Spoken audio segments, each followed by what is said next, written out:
Assalamualaikum warahmatullahi wabarakatuh.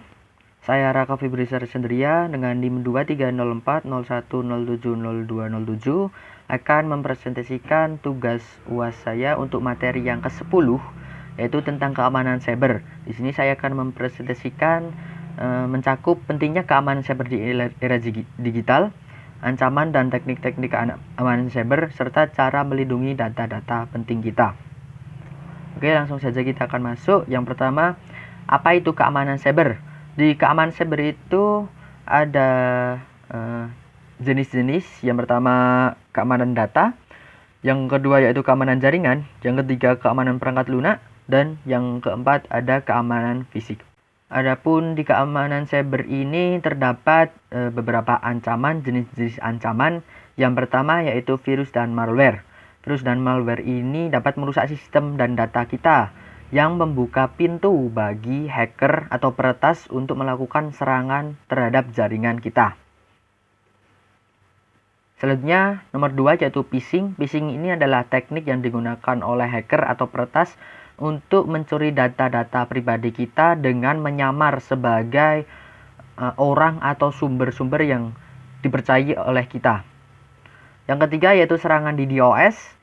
DDoS ini merupakan singkatan dari Distributed Denial of Service, mengakibatkan server ini menolak untuk diakses karena terbanjiri oleh koneksi atau jaringan kita itu terbanjiri. Jadi ini menyebabkan kelambatan dari jaringan yang akan kita akses.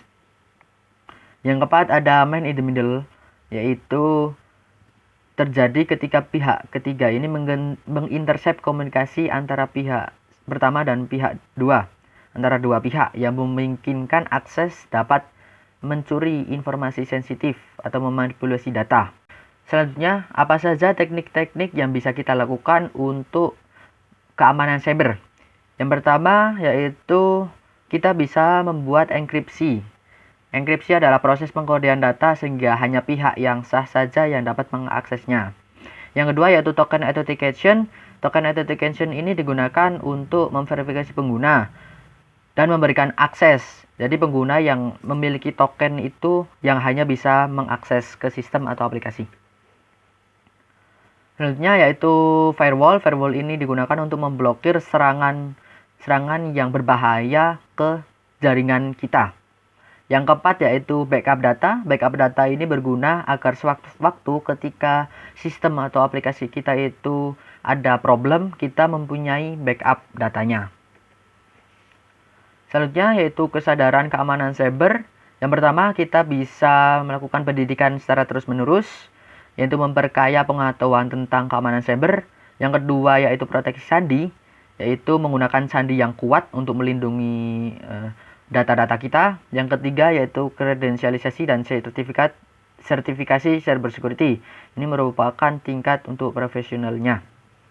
Selanjutnya yaitu melindungi data-data penting kita. Yang pertama itu kita bisa melakukan klasifikasi data.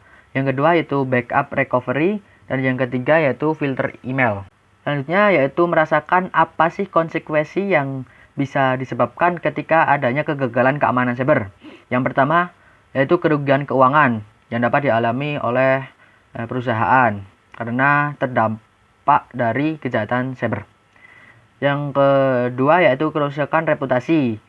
Yang terakhir yaitu potensi masalah hukum.